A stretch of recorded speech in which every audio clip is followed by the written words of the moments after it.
Alright, I want to apologize up front. I do not have a professional camera set up, but what I want to do is a quick review of the Craftsman 10-inch compact miter saw. That's the compact version, where you have the slide rail. It's actually more compact than a standard sliding miter saw that'll bring it out to the back here. And the Dewalt folding saw stand. As you can tell, and I'll get into it, the Craftsman saw does not fit perfectly on here, but I'll kind of touch on that right away, actually. What I did is I bought this for multiple projects, and I've used it for quite a while on the standard Dewalt mounts that were here, but the problem is my saw, the fence on the saw sat right about here, so anything bigger than like a 2x6 would want to roll off the side. So today I decided I was tired of that, so I backed up the saw all the way to the edge here. So now I can run a 2x12 on here, or a 12-inch wide piece of lumber, whatever it might be, up against the fence and not have any problems. This Dewalt stand is $100 more than the standard compact stand that they make, but it is very nice. What you do is you have a lever here that you push over, you give it kind of a lift. There's two stops, and you drop it down, and that's in its folded position.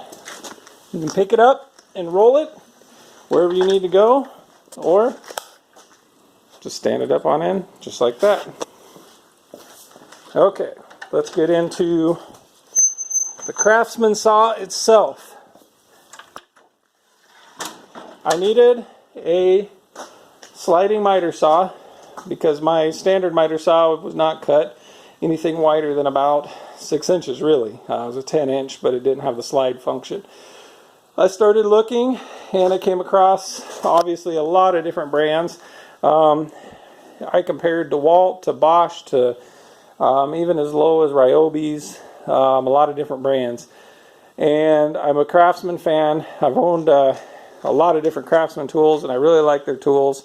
They work well for a homeowner. If you're a commercial person, I don't know if I'd run a lot of Craftsman, but for homeowners, the price is usually perfect and the durability is good. So I went with the Craftsman. It was $100 cheaper than the Dewalt, but by saving that $100, I bought the nicer stand, which has paid for itself tenfold, just because I don't have to carry the saw, which weighs about 45 pounds, to anywhere that I'm working. I can just roll it wherever I need to go, and I'm good to go. And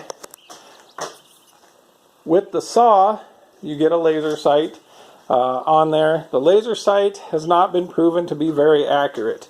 No matter how I set it, it lines up just to the left of the cuts. I've learned to compensate for it, but I'm not real pleased. I would rather have it either directly over my cut or even a little bit to the right. I'm left-handed, so I tend to look at things backwards. So that's one thing I would like to see with it, maybe. There is an on-off switch for the laser sight if you don't want it, or LED, I guess I wouldn't say whatever it is, laser, I believe. The saw itself, I'm not plugged in right now, does not have a safety, which some people like safety, some don't. I'm an adult, only an adult uses this, so I don't need a safety. I can handle it myself. A lot of neat little features in this saw that people don't really touch on when they talk about it. The saw comes fairly, I won't say perfectly square out of the box, fairly square out of the box. I did have to do some adjusting. What I found, though, is this saw has adjustable stops. This is for your vertical. So I have my saw, I've put it on squares, perfectly at 0 degrees vertical right now. So you just adjust this, and there's a stop nut right there too that holds it tight. Same goes for the other side when you want to be at your 45 degrees. Actually, it goes to like 47. But you have a stop here as well. And then you have a nice little stop that comes out that will stop you at 45 degrees. So you can go as I believe high as 47, or stop it at the 45 degrees. Another stop that you have here, you have a safety that locks the saw down. We'll undo that. You have another stop here for the blade. So if you don't want to cut all the way through your lumber, you can push that down and adjust your stop right here. So then you can do certain depth cuts for whatever reason. If you're just doing depth cuts in a piece of lumber, you can do that as well. There's a stop here. This is for the slide mechanism. I have it tightened for when I'm transporting it. I'm going to loosen it so I can show you the slide and everything. There's a stop here when you're cutting angles. You pull that out and you can go past the 33.5 degrees, or the 45 degrees, I'm sorry. Pull that out and you go past that 45 degrees. There is a blade stop when you're changing the blade.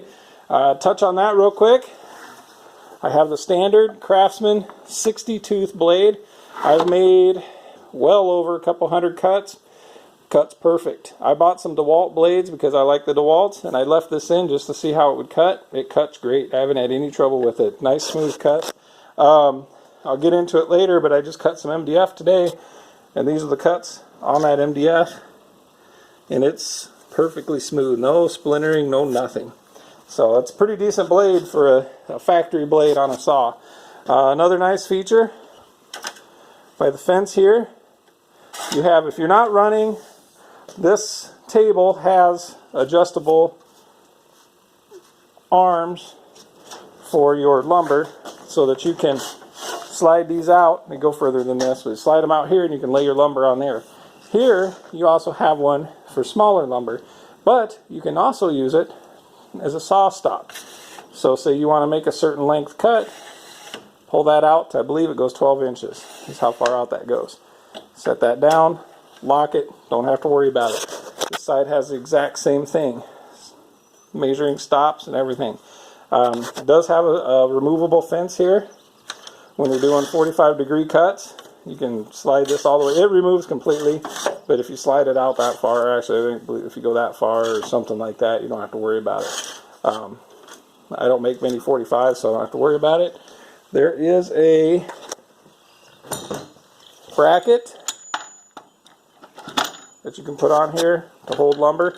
I will say, if there's one thing I do not like about this saw, it's this device. What it goes off of is when you tighten the lumber down, it's supposed to kink and hold. But what happens is vibration from the saw will actually work that loose, and then it just slides out. I wish it would have some type of positive stop or something like that to actually hold it in here, a lock, so that you wouldn't have to worry about it working itself loose. And when I'm transporting it, if I had it fall out. So I very rarely use it. With the legs and the stand, I don't need it. I have a way to hold my lumber. As far as that goes, you know that you can use it like a standard chop saw, or you come out like a slider. It has two arms. Obviously this one you can see, and this one in here keeps it from tilting or anything like that. So you drop it down, slide. Some people have said that they don't like the slide on this, that it feels rough to them. I haven't noticed it. You know, it's a $200 saw, you know, and I know when you get into Bosch and the higher end DeWalt, you're not going to have you're going to have more of a bearing feel in there. But again, for a homeowner, this doesn't affect me at all. I have not had any issues with any cuts, any miscuts or anything like that because I can't slide this. I mean, it's fairly simple to slide. Outside of that, it's been a great saw. This is your tighten down here so you can do your angles and everything like that. Again, going back to the stand, it does not, this is more, it's supposed to be a universal fit, but my saw, like I said, the fence was way up here and it wouldn't hold lumber correctly, and you'd wind up fighting it a lot. So I actually had some stair treads left over, which are MDF. A lot of people don't like MDF, but I like it in a situation like this because it's dense and it absorbs vibration. So the saw doesn't create a ton of vibration, but it'll kind of help solidify it a little bit more, and I don't think I'll have to worry about screws backing out or anything like that. Oh yes, one more thing to hit on. You have a lock here to lock your miter. Right now I'm at 0, and I did have to adjust this just a hair, But I only had to adjust the actual pointer. This came perfectly adjusted from the factory. I just had to move my pointer just a hair. You have a trigger down here to pull it past the detents. You hit your stops. You have the 15, 22 and a half, 31.6, and then 45. So basically you just pull this little lever, and overrides the detents. You can push this. I believe you have to pull the trigger and push that in, and then it overrides the detents permanently. You don't have to worry about it. And just pull the trigger again, it goes away. Lock it down, you're good to go. A couple other little things that I'm trying to think of here. As far as assembly goes, the saw comes folded up like this. I had to put on the handle and the dust bag. So if you can't do that, you shouldn't be around power tools anyway. With the dust bag, it does a fairly good job of collecting dust. You're always going to have dust in a miter saw. Some people get pretty nitpicky about it, but you're always going to have dust. Depending on your lumber, I get about 15 cuts, and this is full. It will take a shop vac hose. There's some videos out there, people putting them on shop vacs. I believe it's the 2.5 inch. I can't remember what size shop vac you throw on there, but it will take a shop vac hose. I do all my cuts outdoors, so I'm not really concerned with a shop vac. I do use this bag, the collecting bag, because if you don't, or if it's full, well, if you don't, first of all, everything blows right out here, and if there's a breeze, it's blowing right back at you, and it's just miserable.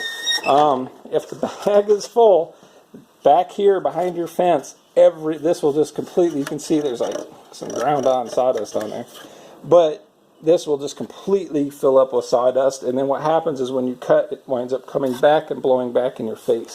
So it's a good idea to either run the bag, a shop vac, or nothing if you're brave enough, just to keep your work area clear down here so you can see your cuts, make sure everything's going okay.